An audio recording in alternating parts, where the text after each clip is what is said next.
Macron सबसे ऊपर आ गए।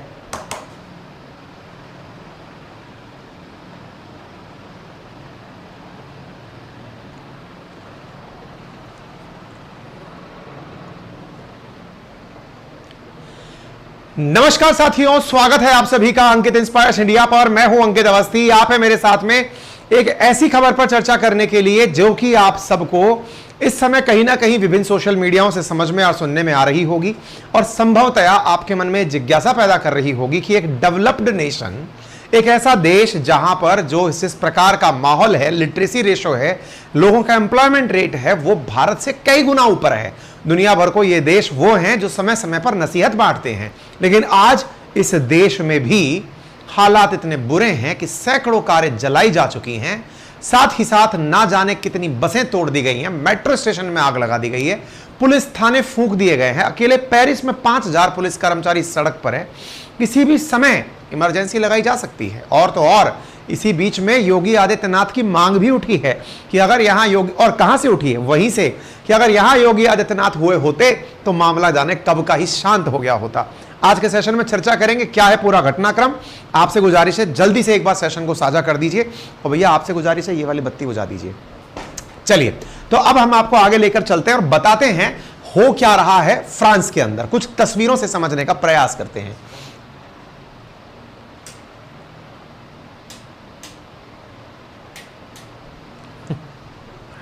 ये तस्वीरें हैं, ट्राई करो बेटा, करो, वेरी गुड।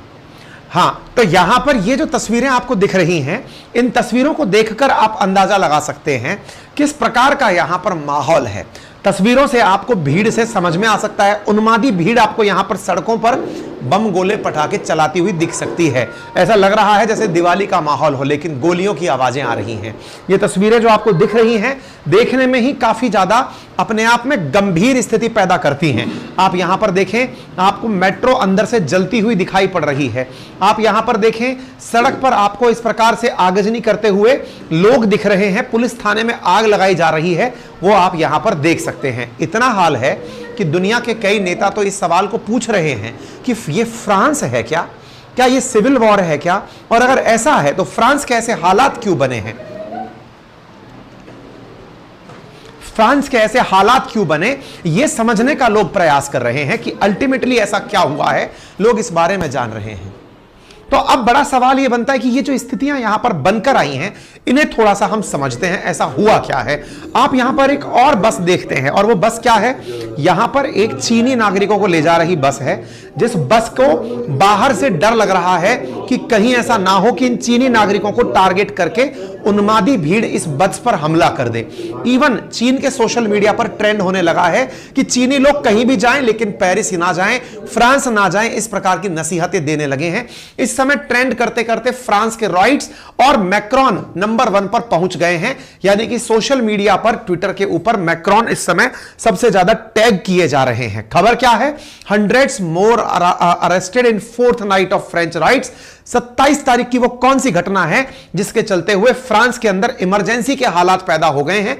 किसी भी समय पर इमरजेंसी लगाई जा सकती है। लेकिन एक तस्वीर लोगों को परेशान कर रही है, जिसमें इमानुएल मैक्रोन एक जलसे के अंदर आनंद लेते हुए दिखाई दे रहे हैं। वो किसी पार्टी में आनंद ले रहे हैं जिस समय पर फ्रांस के अंदर आग लगी है, इसलिए ये ट्रोल भी हो रहे हैं। इसी बीच में वहां के एक प्रोफेसर के द्वारा यह खबर देना क्या कि India must send my Yogi Adityanath to France to control right situation there and my God he will do it within 24 hours.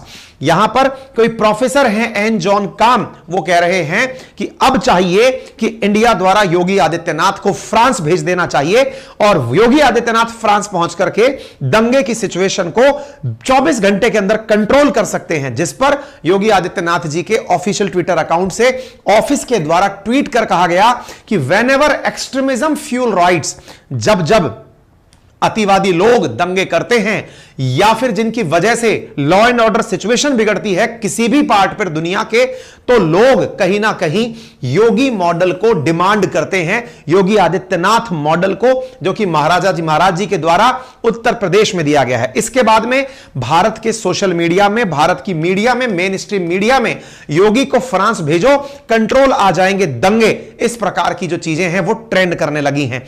क्या है पूरी कहानी, विस्तार से समझेंगे, क्या हुआ, क्यों हुआ, कैसे हुआ।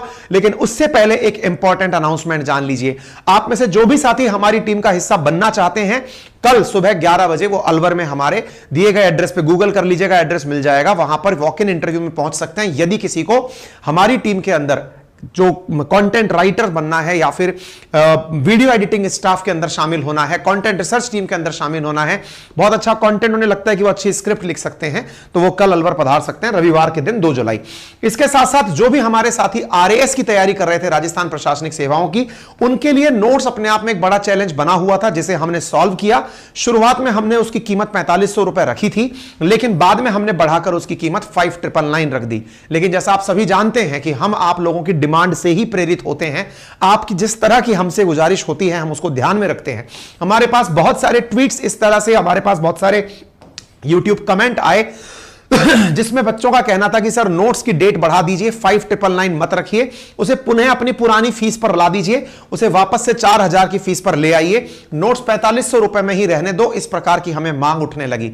इसी को ध्यान में रखते हुए, क्योंकि हमारा बालक परेशान हो रहा है तो हम भी परेशान हैं, इसी को ध्यान में रखते हुए हमने फिर से ये 5999 वाली जो रेट थी, इसे केवल 5 दिन के लिए पुरानी कीमतों में उपलब्ध कराने का निर्णय लिया है। यानी 5 तारीख तक ये नोट्स, चाहे आप नटराज बैच के विद्यार्थी हो या नॉन नटराज बैच के विद्यार्थी हो, अपनी पाठशाला एप्लीकेशन, जिसका लिंक कमेंट बॉक्स और डिस्क्रिप्शन में दिया गया है, वहां पर जाकर आप उस लिंक से गूगल प्ले स्टोर से अपनी पाठशाला डाउनलोड करें, वहां जाकर के हमारे नोट्स ऑर्डर कर सकते हैं, हैंड रिटन नोट्स के अंदर जाकर, जहां पर 4500 रुपए में जो नॉन नटराज बैच के स्टूडेंट है, जो नटराज के नहीं है स्टूडेंट, उन्हें ये 20 नोट्स का हैंड रिटन बंडल उनके घर तक डिलीवर करवा दिया जाएगा। और जो विद्यार्थी हमारे नटराज बैच के हैं, वो फीस पे करने से पहले नटराज कूपन कोड अगर अप्लाई करते हैं तो उन्हें यह नोट्स 4000 रुपए में प्राप्त हो जाएगा। अधिक जानकारी के लिए आप हमारी टेक्निकल टीम को इन नंबरों पर कॉल कर सकते हैं। अब घटना को विस्तार से जानते हैं। साथियों, आपके सामने एक लाल रंग की रेसर कार यहां पर दिखाई दे रही है और साथ में आपको यहां पर 2 व्यक्ति दिखाई दे रहे हैं। ये 2 व्यक्ति कौन हैं? ये फ्रांस के पुलिसकर्मी हैं। कौन से पुलिसकर्मी हैं? तो ये ट्रैफिक पुलिस वाले हैं। आपने इंडिया में ट्रैफिक पुलिस को जब देखा होगा तो वो अक्सर बैरिकेटिंग के माध्यम से या आपको हाथ देकर के रोकती हुई दिखती है। ज्यादा होता है तो इनके पास एक स्टिक होती है जिससे आपको रोकने का प्रयास करते हैं। ये फ्रांस है और अगर इस फ्रांस को आप ध्यान से देखें तो आपको यहां पर एक कर्मचारी के हाथ में गन दिखाई दे रही है, अगर आपको दिख रहा है। यानी ट्रैफिक पुलिस ने आपको रोकने की कोशिश की, आप नहीं रुके। ट्रैफिक पुलिस वाले ने सीधी आप पर गन लगा दी कि रुक जा भाई। आप नहीं रुके, कोई बात नहीं, तो जाएगा? बोले हाँ, ले, शूट कर दिया। ये हुआ फ्रांस में। अब तस्वीर देखिए, यहां पर आपके सामने ये गाड़ी है, ये बच्चा, ये गाड़ी भगी और धाड़ से शूट कर दिया। मतलब आप देखें यहां पर क्या दिखाया गया है, आप उसको समझने का प्रयास करें। फिर से आप देखें क्या हुआ है। ये येलो कार है, ये 2 पुलिसकर्मी हैं। कार को रोका गया, कार को रोका गया। अब आप इस सीन को देखेंगे, सारी बातें समझ में आएंगी। ये कार है, यहां पर 2 पुलिसकर्मी हैं। इन्होंने कार को हाथ दिया, कार रुकी नहीं, कार चलना शुरू करी। देखना, ये जैसे ही चलेगी यहां से गोली चलेगी। देखना, ये चली और यहां से गोली चली। गोली चली, गोली जिसको लगी वो कार को दबाए ले गया था, उसका पैर एक्सेलरेटर पर था, गाड़ी जाकर आगे पलट गई और जो व्यक्ति इसमें बैठा हुआ था वो वहीं मर गया। जो व्यक्ति मरा उसका नाम नाइल था। जो व्यक्ति मरा वो नाइल था। यह घटना मंगलवार यानी 27 जून की है। यहां पर फ्रांस के अंदर नांतेरे नामक एक जगह है जहां की यह घटना थी, जहां पर पुलिस वालों के द्वारा एक येलो रंग की कार को रोका गया था। पुलिस अफसर ने जब वहां पर रोकना, मतलब ड्राइवर को रोकने की कोशिश की, ड्राइवर ने गाड़ी नहीं रोकी, उसने गोली चला दी। गाड़ी चला कौन रहा था? एक नाहिल नाम का व्यक्ति चला रहा था। अब सवाल यह है कि नाहिल नाम का कौन था? ये नाहिल नाम का व्यक्ति था, ये कौन था? तो यहां पर निकल करके आया कि यह व्यक्ति 17 साल की उम्र का एक बच्चा था। 17 साल का बच्चा था, लेकिन इसको शिकार क्यों बनाया गया, इस बारे में न्यूज निकल कर आना शुरू हुई कि यह व्यक्ति असल में नस्लीय रूप से एक अफ्रीकी बच्चा था। अफ्रीकी नस्ल का मूल का व्यक्ति था, जो रंग से जो मतलब ब्लैक लाइफ मैटर्स में जो ब्लैक शब्द जिनके लिए यूज किया गया है, मतलब मैन ऑफ कलर था असल में, ये एक अफ्रीकी व्यक्ति था। इस वजह से इसे पुलिस वाले ने गोली मार दी। एक 17 साल का बच्चा जो पुलिस के रोकने पर ना रुका हो, उसे गोली मार दिया जाना, यह लोगों को पसंद नहीं आया। कौन से लोगों को पसंद नहीं आया, बस यह बड़ा सवाल हो गया। पसंद उनको नहीं आया जो अफ्रीका से माइग्रेट होकर के फ्रांस आ गए थे, या फिर दुनिया के विभिन्न कोनों से इलीगली या लीगली माइग्रेट होकर फ्रांस में आ गए थे। साथियों, फ्रांस की कुल आबादी 6.5 करोड़ है। 6.7 करोड़ जो राजस्थान की आबादी है, वही फ्रांस की आबादी है। फ्रांस की इस टोटल आबादी का 10%, लगभग 9.7% विदेशी हैं, माइग्रेंट्स हैं, जो या तो इलीगल तरीके से तैर तार कर बॉर्डर क्रॉस करके पहुंच गए, या फिर वो यहां पर पहुंचे हैं। इनमें आधे लोग तो फ्रांस की नागरिकता, लगभग आधे लोग तो नागरिकता ले चुके हैं, बाकी लोग अभी भी अवैध प्रवासी बनकर रह रहे हैं। उन्हीं में से एक। अच्छा, दूसरा यहां पर जो बड़ा सवाल निकल रहा है, और वो ये है कि ये जो व्यक्ति था नाइल नाम का, ये व्यक्ति मूलतः अफ्रीकी मूल का था, लेकिन फ्रांस में रह रहा था। इसकी ये मतलब फिलहाल सेंटर पेरिस के अंदर रह रहा था, नानतेरे नामक स्थान पर, जो कि पेरिस से 17-15 मिनट की दूरी पर है। वह धर्म से मुस्लिम था और जातीयता से वो अफ्रीकी फ्रेंच था, यानी कि उसके परिवार में पुराने लोग अफ्रीका से थे और बाकी लोग फ्रांस की नागरिकता पा चुके थे। इस वजह से कहा जा रहा है कि उस व्यक्ति, उस बच्चे के खिलाफ कोई भी आपराधिक रिकॉर्ड नहीं था, पुलिस ने उसे गोली क्यों मारी। तो इसमें कहा गया कि यहां की पुलिस नस्ल देखकर भेदभाव करती है, ब्लैक देखकर भेदभाव करती है और मुस्लिम देखकर भेदभाव करती है, इसलिए गोली चलाई गई। यह बात निकलकर यहां से आना शुरू हुई। इस वजह से सड़कों पर प्रोटेस्टर्स उतर आए और उन्होंने फ्रांस में जहां तहां सड़कों पर प्रोटेस्ट करना शुरू कर दिया। फ्रांस कहां है? यूरोप में है, और यूरोप के अंदर आप देखें, इस जगह पर फ्रांस में पेरिस के बिल्कुल नजदीक नानतेरे नामक स्थान है, वहां पर सड़कों पर प्रदर्शन करने के लिए आप इस भीड़ को देख सकते हैं, जिसमें मेजॉरिटी आप या तो मैन और वुमन ऑफ कलर्स हैं, यानी कि ब्लैक पीपल हैं, या फिर जो मूलतः श्वेत नहीं है, अश्वेत हैं। और धर्म से अधिकांश लोग अपने पहनावे से अगर जज किए जाएं तो या तो वो मुस्लिम हैं या फिर वो नस्लीय रूप से फ्रांसीसियों से भिन्न हैं। वो लोग सड़क पर उतर आए और उतर के उन्होंने फ्रांस के अंदर प्रदर्शन करना शुरू किया, और उस प्रदर्शनों से, उनके द्वारा किए गए प्रोटेस्ट से फ्रांस के जो हालात हुए वो जग जाहिर हैं। प्रदर्शनकारियों का बार बार आरोप यही है कि नाइल नामक ये व्यक्ति अल्पसंख्यक था, इसी कारण उसकी हत्या की गई। लेकिन पुलिस का स्टैंड यह है कि नाइल ने पहले भी कई बार रूल्स तोड़े हैं। पहला तो 17 साल का था, ट्रैफिक रूल्स का लगातार उल्लंघन कर रहा था, और ट्रैफिक रूल्स के उल्लंघन के बाद उसे पुलिस के द्वारा कई बार बुलाया गया कि आप ट्रैफिक तोड़ रहे हैं। वो बार बार बुलाने पर भी नहीं आया। तो जिसे उसे कैमरे से जब ट्रैप किया गया थी वो यहां है, उसके बाद भी वो नहीं रुका, तो फिर उसके ऊपर ट्रैक करके गोली चला दी गई। ये यहां पर निकल कर आया। तो भेदभाव विरोधी प्रचारकों का कहना है कि नाइल की मृत्यु का कारण उसकी जाति है। इस बात को लेकर के दुनिया भर में फ्रांस का क्रिटिसिज्म हो रहा है, including United Nations. UN right office call France to address deep issues of racism in policing. UN तक ने इस पर अपना बयान दे दिया है कि ऐसे मामले जो कि रेसिज्म से संबंधित हैं, नस्लवाद से संबंधित हैं, से निपटने की आवश्यकता है। आपको कुछ एक तस्वीर से याद आ रहा है? अगर आप याद कर रहे हो तो आपको यह वो व्यक्ति है जिसकी वजह से एक बार अमेरिका में उबाल आया था। अमेरिका में उबाल किस बात का आया था तो मैं याद दिला दूं आपको। शायद अमेरिका का आई कांट ब्रीद नामक एक बहुत बड़ा प्रोटेस्ट याद आ जाए। यह कौन सा था? आपको याद होगा, जॉर्ज फ्लॉयड नाम से एक अफ्रीकी मूल का व्यक्ति था, या यह कहिए कि अश्वेत व्यक्ति था अमेरिका के अंदर, और उस अश्वेत व्यक्ति को वहां की पुलिस के द्वारा गला घोटकर मार दिया गया था, जिसके बाद से अमेरिका के अंदर जबरदस्त अश्वेत लोगों के द्वारा प्रोटेस्ट किया गया था, जिसकी वजह से काफी ज्यादा आई कांट ब्रीद है ना और जॉर्ज फ्लॉयड ये काफी ज्यादा ट्रेंड किए थे। उम्मीद है आपको वो घटना आज वापस से रिवाइज होने लगी होगी, जो नाइल के नाम से फ्रांस में हो रही है। क्या फ्रांस में इस प्रकार की रेसिज्म की घटना पहली बार है या पहले भी हुई है?